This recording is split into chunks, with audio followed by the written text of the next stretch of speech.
Inspiração, motivação, atitude, realização. Bora fazer acontecer? Bora fazer acontecer. Com Zepa. Olá, sejam bem-vindos a mais um podcast, é um bate-papo, na verdade, bora fazer acontecer. Esse bate-papo que a gente fala sobre inspiração, sobre atitude, principalmente sobre realização. A cada semana a gente traz um convidado novo aqui que sabe fazer acontecer. Tem que ser, o cara tem que saber, tem que ser bom em fazer acontecer, porque é isso que a gente traz aqui como inspiração para você também tirar do papel os seus objetivos, tirar seus desejos, ir lá e realizar os seus sonhos. Hoje eu estou com ninguém menos do que Heródoto Barbeiro, esse gigante do jornalismo brasileiro, que é escritor de mais de 50 livros. Vamos falar com ele agora. Heródoto, obrigado pela presença, por ter aceito o convite, né? Eu que agradeço, para mim é uma oportunidade muito boa ter vindo aqui falar com você. Ai, que delícia, que bom mesmo. Heródoto, a gente te acompanha, acho que os nossos espectadores aqui já te acompanham há bastante tempo, desde acho que eu pelo menos, né, lembro bastante do Roda Viva, né? Que eu acho que era muito inspirador a forma como você conduzia as entrevistas, né? Porque eu acho que a questão do jornalismo, até isso é uma frase sua, vou roubar essa frase aqui, que você disse que o bom jornalista é aquele que sabe fazer as perguntas certas, não necessariamente aquele que tem todas as respostas, né? Isso serve para a vida também? Saber fazer as perguntas certas? Olha, eu acho que vale muito. Sabe que a melhor maneira para você evitar um confronto é você perguntar as coisas, você colocar um ponto de interrogação no final. Porque quando você não coloca o ponto de interrogação, aquilo vira uma afirmação. Aí a parte do outro lado, né, faz a sua afirmação e aquilo que poderia ser um entendimento, ser um encontro, ser uma aliança, acaba se tornando então um embate. Então não custa nada a gente perguntar e ouvir a resposta. Porque tem uma coisa também interessante, né? Não vamos esquecer que nós temos uma boca e 2 ouvidos. Então é melhor ouvir muito do que a gente fala, porque assim a gente avança também no mundo corporativo. Com toda certeza. E tem até aquele ditado que diz, né, que se você faz uma pergunta, você se mostra ignorante por 5 minutos. Agora, se você não faz a pergunta, você fica ignorante pro resto da vida, né? Agora, sabe que tem uma coisa interessante? Para quem que você está fazendo a pergunta? É para você ou para as pessoas que te acompanham? Eu, por exemplo, meu trabalho, ele é fazer perguntas para as pessoas que me acompanham. Então, na verdade, as perguntas não são para a resposta, não é para mim. A resposta é através de mim para chegar no público que está lá. Você vai dizer, bom, muitas vezes você faz perguntas que você sabe a resposta, eu sei. Mas eu não penso com a minha cabeça, eu penso com a cabeça do público. Então, consequentemente, eu pergunto, porque acho que uma boa quantidade das pessoas gostariam de saber, e nada melhor do que uma pessoa que seja um especialista para falar disso e conquistar a audiência desse pessoal. E você sabe que isso é uma técnica, inclusive, utilizada na área comercial, de vendas, né? Quando você faz a pergunta certa, você já está conduzindo também a um processo de venda. Eu acredito que em qualquer área da comunicação, seja venda, seja no negócio, como você é um especialista em comunicação corporativa, sabe que os relacionamentos são feitos através da comunicação.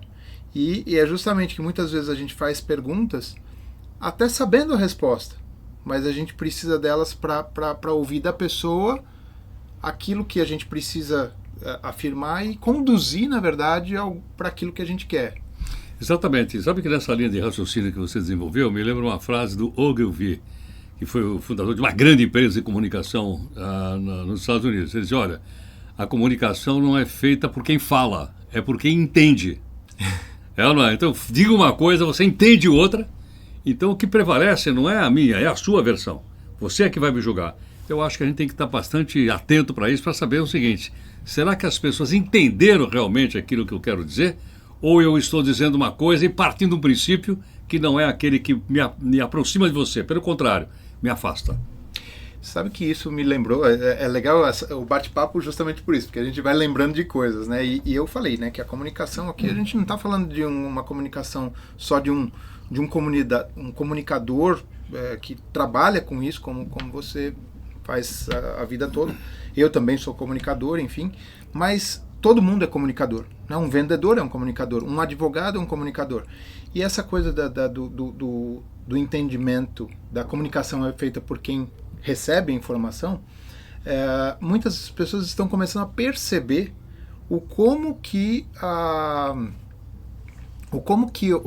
o entendimento do outro lado é importante, né? E um advogado, por exemplo, ele tem muitas vezes querer falar difícil, querer falar de uma forma rebuscada, usa latim. E hoje em dia a gente está diminuindo bastante essa necessidade de falar de forma robusta, vamos dizer assim, né? Agora, sabe uma coisa curiosa?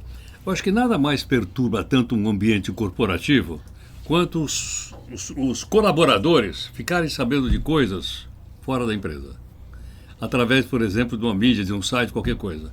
Por que a empresa não comunicou? Não disse, olha, gente, nós vamos, por exemplo, dizer para vocês o seguinte, a gente vai abrir uma nova fábrica, um novo empreendimento, isso aqui vai ser bom para todo mundo. Aí não comunica. Aí eu pego lá um site, pego um valor econômico, pego um Infomoney e vou, caramba, essa aqui é a empresa que eu trabalho. Aí eu não me sinto parte dela. Eu me sinto parte dessa empresa, dessa corporação, quando eu sei exatamente seus objetivos e quero compartilhar com eles. Então, acho que isso é um bom exemplo no caso da comunicação corporativa. Sim, justamente, né? Deixar claro o que está acontecendo. Muitas vezes os conflitos acontecem justamente não só pela comunicação errada, mas muitas vezes até pela falta de comunicação, né? A comunicação ali, ela está truncada, e a comunicação entre colaboradores e os donos do negócio ali, muitas vezes dá ruídos por conta disso. E aí o cara fala, não, porque ninguém me falou nada, ninguém me avisou nada, né? Mas olha, sabe uma coisa curiosa? Os veículos de comunicação mais desatualizados, mais antigos, é o rádio.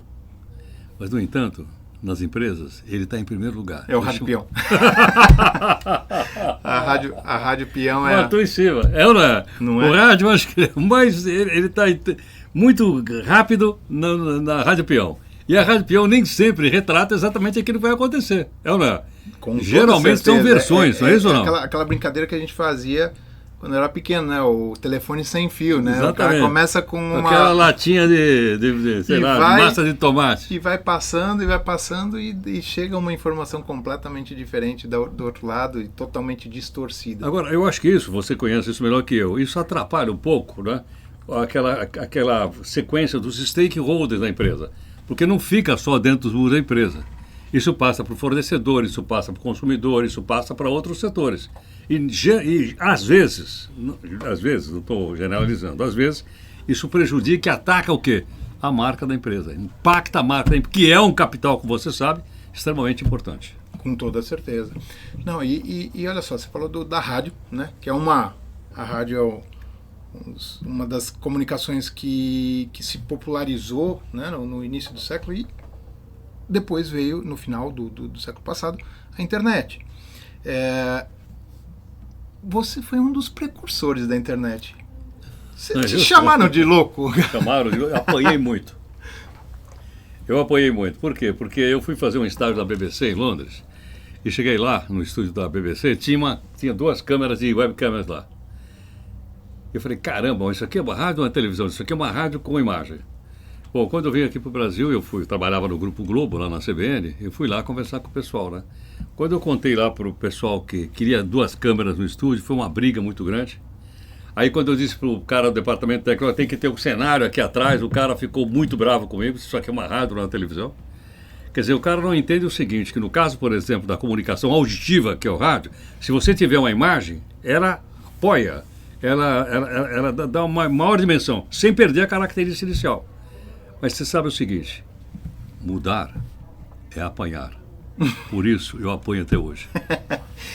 Todo o processo de metamorfose, ele é dificultoso, vamos dizer assim. Ele é difícil, mas você precisa daquela mudança, você precisa daquela metamorfose para conseguir chegar onde você quer, né? Então, às vezes, em palestra, muitas vezes eu falo sobre metamorfose do ser humano, né?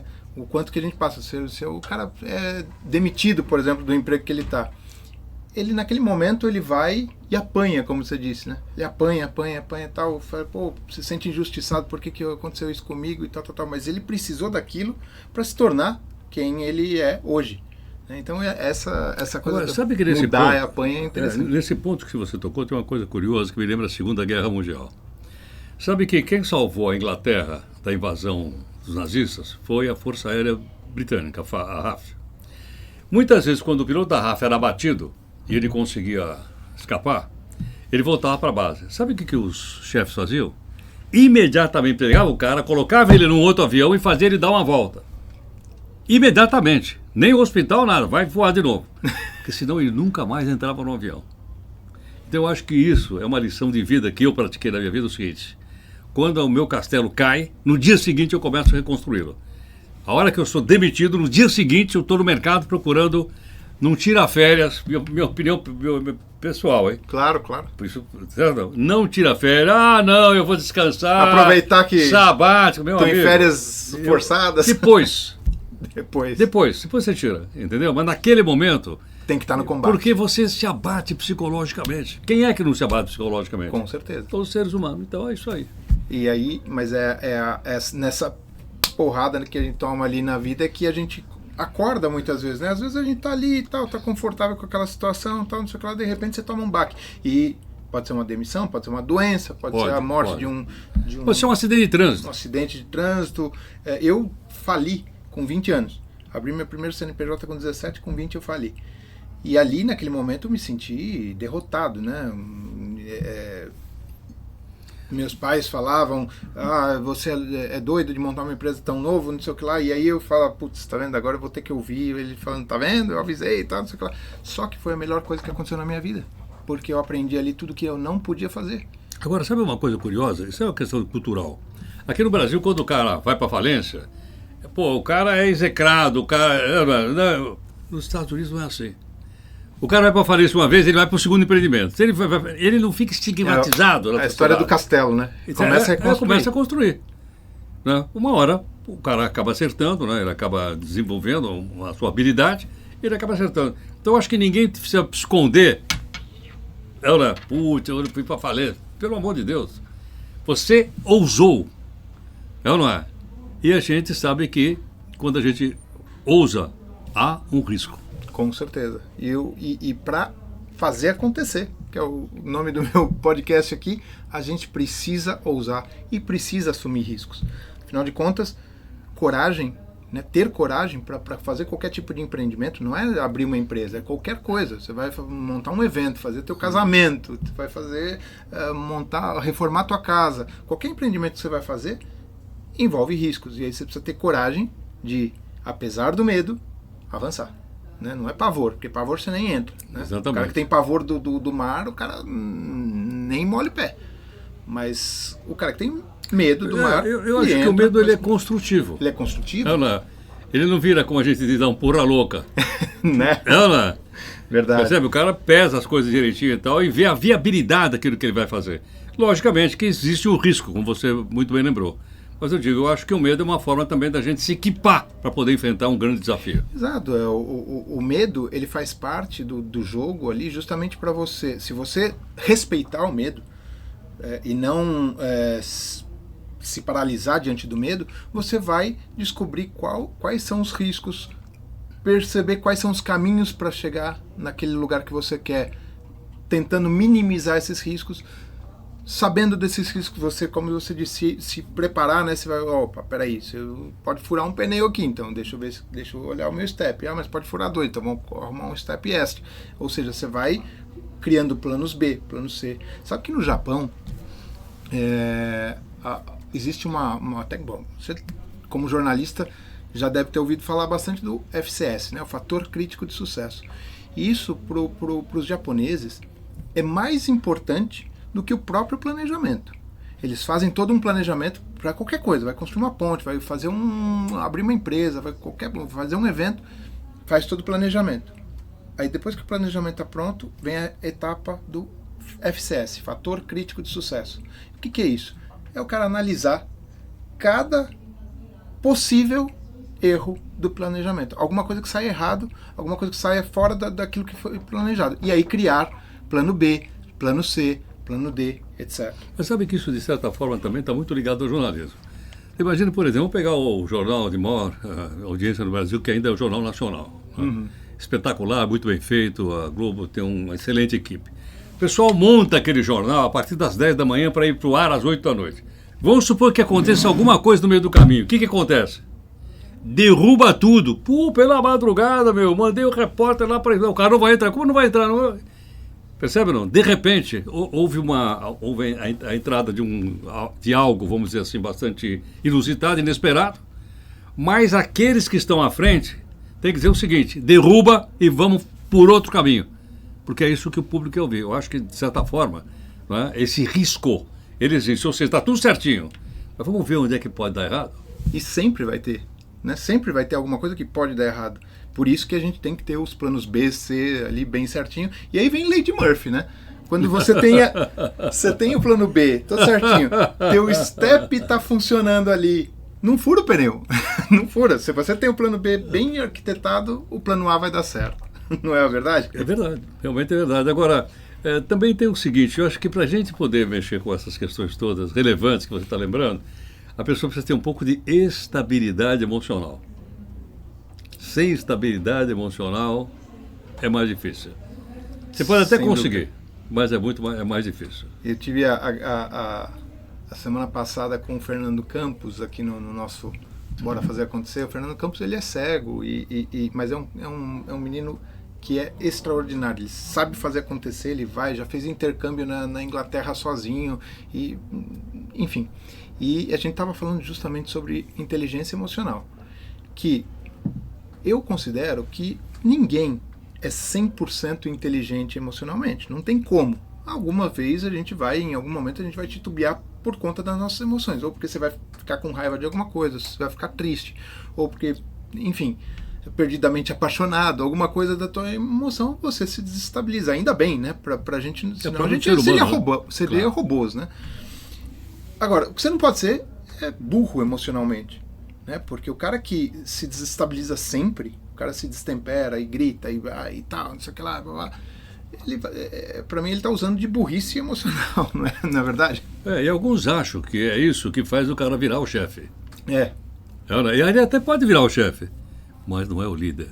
Não é o líder, exatamente. Porque um líder se respeita, né? A chefia se conquista. Eu já peguei redação que o chefe gritava lá, mas ninguém o respeitava. Virava as costas, todo mundo fazia outra coisa. Me fala um pouquinho de redação de jornal. Você já pegou jornal diário? Já passei por várias... Hoje você faz um jornal diariamente, né? Faço. Mas eu já passei por várias redações. Né? E eu sempre percebo o seguinte, que você tem um excelente repórter. O cara é muito bom repórter. Aí a empresa resolve promover o cara. Promove o cara a chefe de reportagem. Ele é um péssimo chefe de reportagem. Ou melhor, em vez de pegar esse cara... Esse cara é um excelente repórter, vamos fazer ele fazer carreira de repórter, 1, 2, 3 e tal. Não, tira o cara da função porque ele é um grande repórter, o único salário que eu tenho para dar para esse cara é de chefia de reportagem. Então vou tirar o cara da reportagem, ele vê a chefia e é um péssimo chefe. Geralmente. O bom executor nem sempre é um bom líder. Entendeu ou não? Geralmente. Pode conhecer muito a reportagem, deveria ter ficado lá. E há outros exemplos aí que eu podia dar. Se pegar no futebol... Muitos dos técnicos, os grandes técnicos, não eram bons jogadores, né? Exatamente. Ele sabia como que era, como funcionava a coisa, mas... Nem sei se o Guardiola jogava futebol.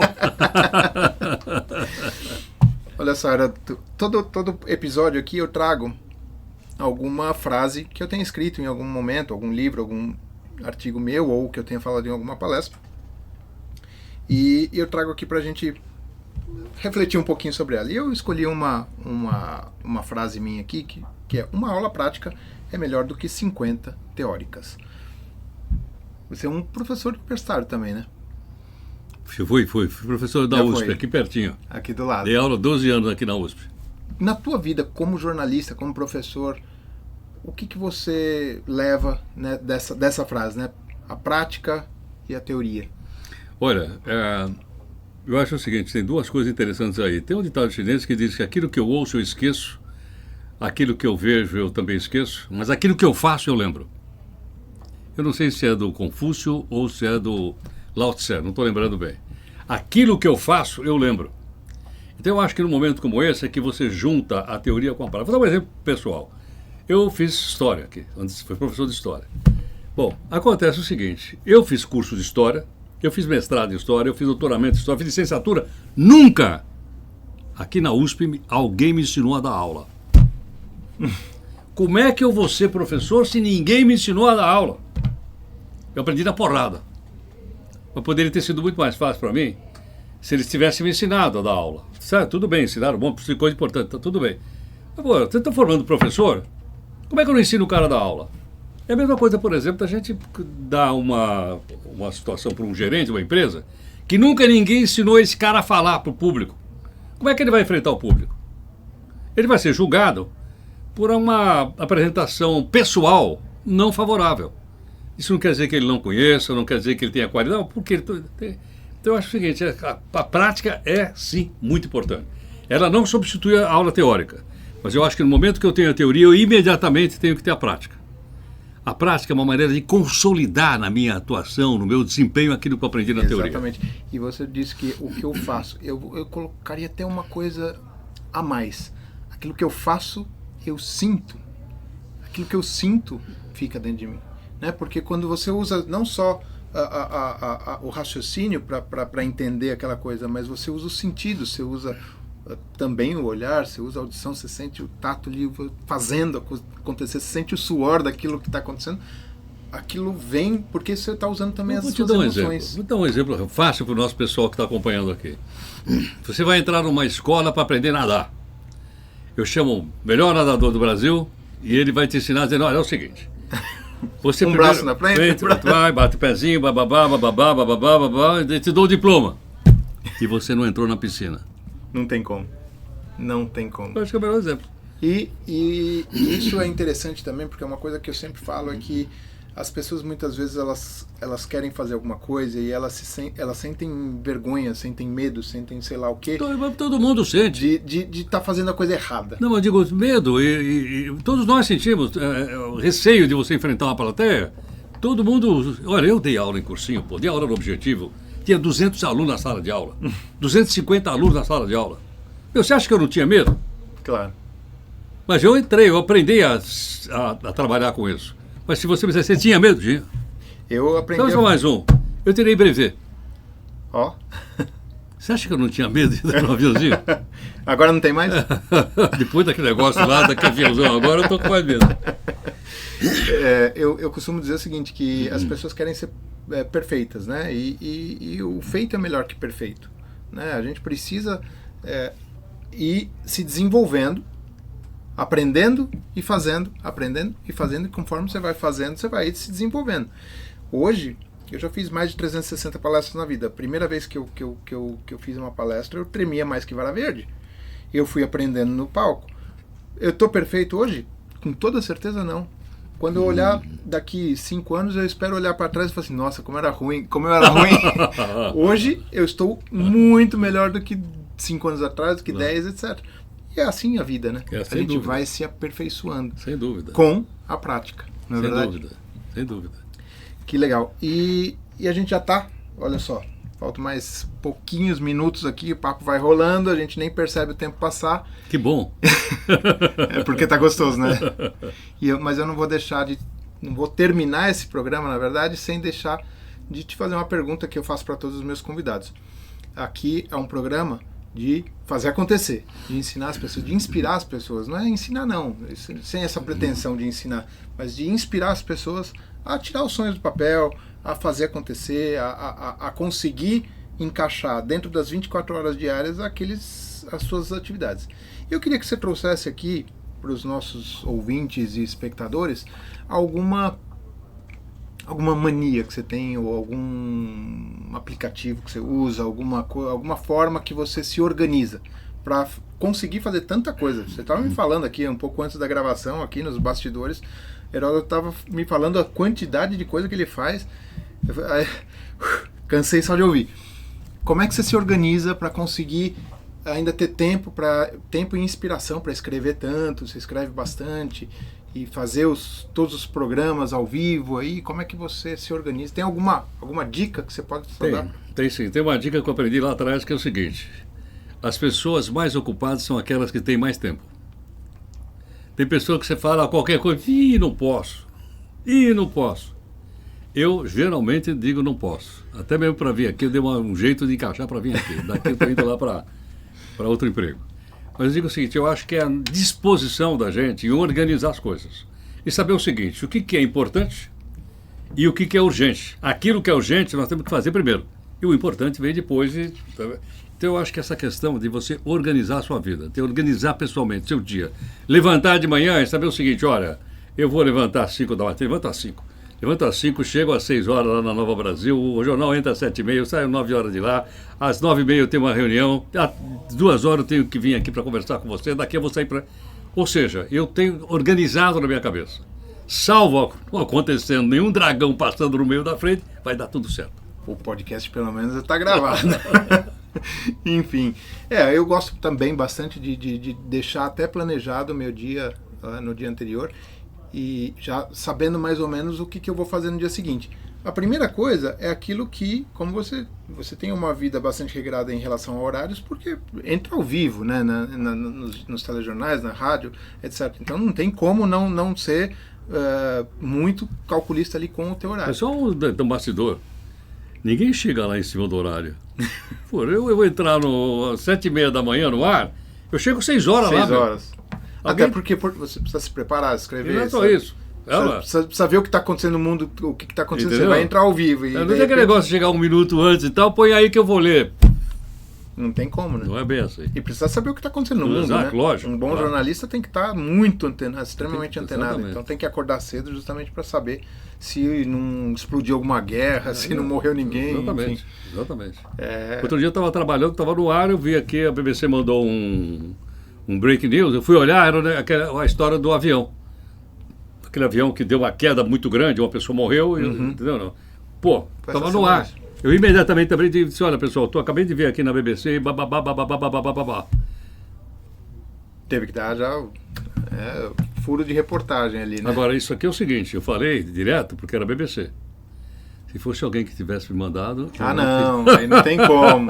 Aliás, você como um dos precursores do jornalismo na internet, deve estar de cabelo em pé e com as fake news da vida. Tem que estar armado com aquela pergunta, será verdade? Com certeza.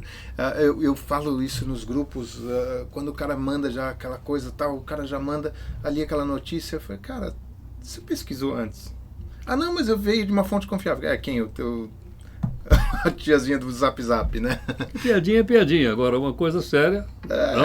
Você riu ali, agora uma coisa séria, uma coisa... lhe aconteceu tal coisa... Mas o prejuízo que você pode provocar a alguém, ou a uma marca, ou uma empresa, se você reproduz uma coisa dessa que não tem fundamento. E isso viraliza tão rápido. Claro, e você é co-participante disso. É isso aí. Heródoto, muito obrigado pela participação, por ter aceitado o convite. Eu que agradeço. Essa meia horinha aqui de papo foi super agradável e super inspiradora, né? Enriquecedora. Um recado final aí pra galera fazer acontecer. Pode falar até direto pra câmera aqui. Olha, gente, para fazer para acontecer, é preciso dominar a mente.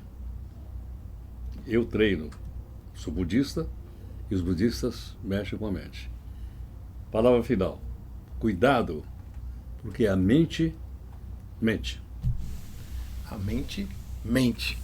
Isso aí, obrigado mais uma vez e chegamos ao fim de mais um episódio do Bora Fazer Acontecer, esse bate-papo gostoso aqui que a gente tem toda semana, cada vez com uma pessoa diferente. Se você tem alguma dica, alguma sugestão de convidado, manda para mim, escreve aí embaixo e não esquece de assinar, clicar no sininho, compartilhar, indicar para os amigos e até para os inimigos, enfim. Até a próxima semana e bora fazer acontecer, porque, como eu sempre digo, quem fica parado é poste. Beijo do Zepa. Muito boa.